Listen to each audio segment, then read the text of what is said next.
Good evening everyone. Welcome back to our YouTube channel SSB से SSC तक. I am Preeti Ahlawat, selected as Delhi Police Sub Inspector through CPO 2023 with All India rank 137. तो आज की हम video में discuss करने वाले हैं मैथ्स सब्जेक्ट को कि किसी भी एसएससी एग्ज़ाम के लिए मैथ सब्जेक्ट की इम्पोर्टेंस क्या है, उसका सिलेबस क्या है और फिर उसके सिलेबस को हम कैसे कवर करें, कैसे रिवीजन करें, कैसे प्रैक्टिस करें, कैसे मॉक लगाएं। ये सारे जितने भी आपके क्वेश्चंस हैं इन सब का आज आपको आंसर मिलने वाला है इस वीडियो के थ्रू। काफ़ी बच्चे होते हैं जिनको लगता है कि नहीं मैथ्स तो थोड़ा ट्रिकी सा हो जाता है, उसमें हमारी स्पीड नहीं बन पाती, हमसे क्वेश्चन विदिन टाइम फ्रेम नहीं हमसे क्वेश्चन बन रहे।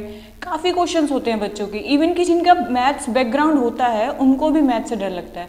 मेरा खुद मैथ्स बैकग्राउंड था, बट एसएससी का math is different from our graduation level maths और स्कूल लेवल मैथ्स। तो बस इसी सब चीज़ों को जानने की कोशिश करेंगे आज अपनी इस वीडियो के थ्रू। सो बने रहिए, करते हैं आज की अपनी वीडियो। तो सबसे पहले जान लेते हैं मैथ्स के सिलेबस के बारे में। तो मैथ्स में हमारे पास आता है अर्थमेटिक वाला पोर्शन और आता है एडवांस वाला पोर्शन। अर्थमेटिक वाले पोर्शन में हमारे पास टॉपिक्स आ जाते हैं जैसे कि परसेंटेज आ गया, हमारा रेशियो एंड प्रोपोर्शन आ गया, एवरेज आ गया, टाइम एंड डिस्टेंस आ गया, टाइम एंड वर्क आ गया, मिक्सचर एलिगेशन आ गया, स्पीड एंड डिस्टेंस आ गया, प्रॉफिट एंड लॉस आ गया, CISI। ये सारे जितने भी टॉपिक्स मैंने आपको अभी बताए ये हमारे मैथ्स के अर्थमेटिक के अंदर आते हैं। इसके अलावा बात करें एडवांस मैथ्स की तो उसके अंदर हमारे पास आ जाता है अलजेब्रा आ जाता है, हमारे पास आ जाता है ट्रिग्नोमेट्री आ जाता है, हमारे पास ज्योमेट्री आ जाता है जो कि अच्छा खासा वेटेज है। और इसके अलावा अगर हम पर्टिकुलरली CGL की बात करें तो CGL में हमारे पास प्रोबेबिलिटी भी आ जाता है मेंस के अंदर और वहीं आ जाता है स्टैट। तो ये था सारा सिलेबस हमारा मैथ्स का कि हाँ हमें मैथ्स के लिए एसएससी के किसी भी एग्ज़ाम को क्रैक करने के लिए हमें मैथ्स के लिए क्या क्या प्रिपेयर करना है। अब हमें पता तो चल गया कि हमें प्रिपेयर क्या क्या करना है। अब बारी आती है कि प्रिपेयर कहाँ से करें, कैसे करें। तो मेरा जो पर्सनल एक्सपीरियंस रहा है मैथ्स को लेके एसएससी में जितना भी मैंने प्रिपेयर किया तो उसमें मुझे यही लगा कि मैथ्स के लिए हमें एक टीचर की हेल्प लेना काफ़ी ज़रूरी हो जाता है, क्योंकि मैथ्स एक ऐसा सब्जेक्ट है जिसमें आप अगर प्रॉपर गाइडेंस के साथ ही जाओगे किसी टीचर के साथ तो आप चीज़ों को जल्दी कर सकते हो। अगर खुद से करोगे नो डाउट हो जाएगा but it will take time.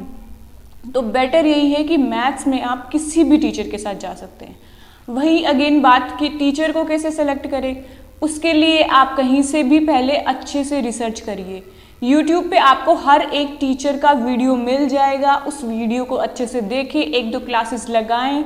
अगर चीज़ें आपकी समझ में आ रही है, आपको लगता है कि हाँ मैं यहाँ से चीज़ों को कनेक्ट कर रहा हूँ या कर पा रही हूँ तो that is the best teacher for you. तो आपने अपना टीचर ढूंढ लिया, फिर वही सब बातें कि आपको उन पर रिलाई करना होगा। उनको थोड़ा टाइम दो, उनके अकॉर्डिंग थोड़ा अपने आप काम करिए और फिर कुछ टाइम के बाद आपको खुद रियलाइज़ होगा कि हाँ मेरा इम्प्रूवमेंट हो रहा है। अगर आपने अच्छे से रिसर्च करके अपने लिए टीचर चूज़ किया है और उसके बाद फिर उनके इंस्ट्रक्शंस को अच्छे से फॉलो किया है, उन पर रिलाई किया है तो आपके लिए वो काफ़ी यूज़फुल रहने वाला है। अब आपने टीचर तो सिलेक्ट कर लिया, बारी आती है क्लासेस लेने की और पढ़ने की। And that is the most important thing. मुझे लगता है कि हमारे पास स्ट्रेटजीज बहुत हैं, हमारे पास रिसोर्सेज बहुत है, बट स्टिल हम लैक कहाँ कर रहे हैं, वो यही चीज़ है कि हम पढ़ कैसे रहे हैं।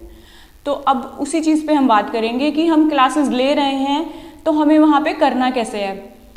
आपको सिर्फ ये नहीं है कि आप बैठे हो स्क्रीन के आगे और आप सिर्फ क्लासेस ले रहे हो, सुन रहे हो। That is not going to happen in maths. Maths में ये चीज़ आपके लिए हेल्पफुल नहीं रहेगी। मैथ्स में जब तक आप खुद से उन चीज़ों को नहीं करोगे अपने हाथों से, जब तक आप खुद से क्वेश्चन को सॉल्व नहीं करोगे तब तक आपका मैथ्स स्ट्रॉन्ग नहीं होने वाला। मैथ्स के लिए आपको पेन, कॉपी, नोटबुक सब उठाना ही पड़ेगा।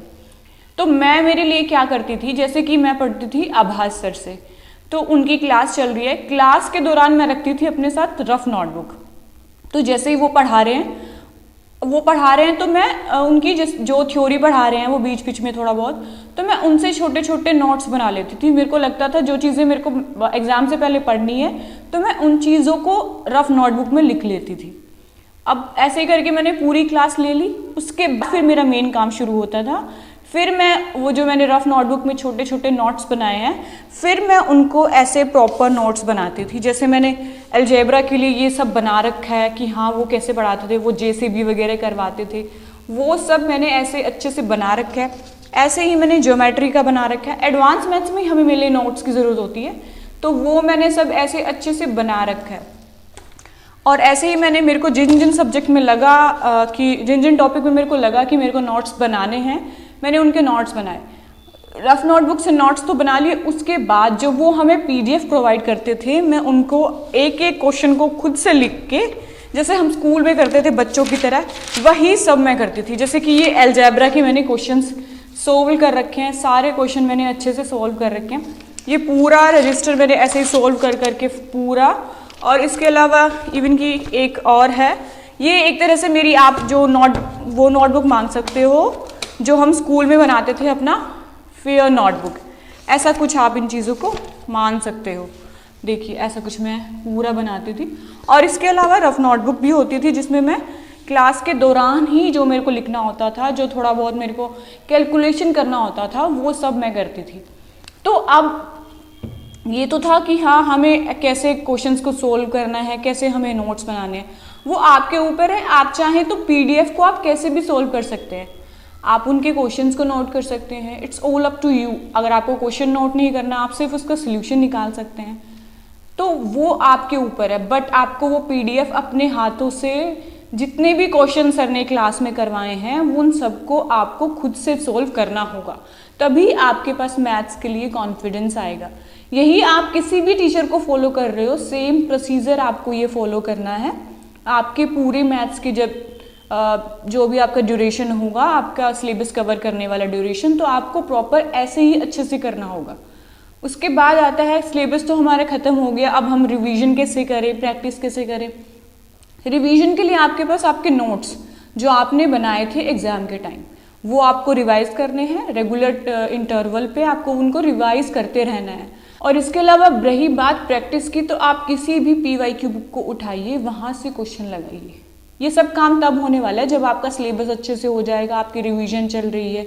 रिवीजन और ये प्रैक्टिस, ये दोनों चीज़ें साइमल्टेनियसली ही चलती है। आप जैसे जैसे रिवाइज कर रहे हैं वैसे वैसे आपको प्रैक्टिस करना है। अब सब कुछ हो गया, अब आप मॉक लगाना शुरू करेंगे। वैसे तो मॉक आपका जब 50% 60% सिलेबस हो जाएगा तभी लगाना शुरू कर देना चाहिए। अब आप लेकिन जब आप फुल फ्लेज प्रिपेयर होके मॉक लगाएंगे तब आपको आपकी छोटी छोटी मिस्टेक्स भी पता चलने वाली है। फिर उन मिस्टेक्स पे काम करना है, जिससे कि आपको पता चला कि अच्छा ज्योमेट्री में तो मैं वो वाला फॉर्मूला भूल रहा हूँ या भूल रही हूँ, तो फिर आपके लिए आपके वही नोट्स काम आने वाले हैं जो आपने आपकी प्रिपरेशन के टाइम पे बनाए थे। तो बस फिर उठाइए अपने उन नोट्स को और वहाँ से चीज़ों को पढ़िए और फिर उन चीज़ों को रिकॉल करिए विद टाइम।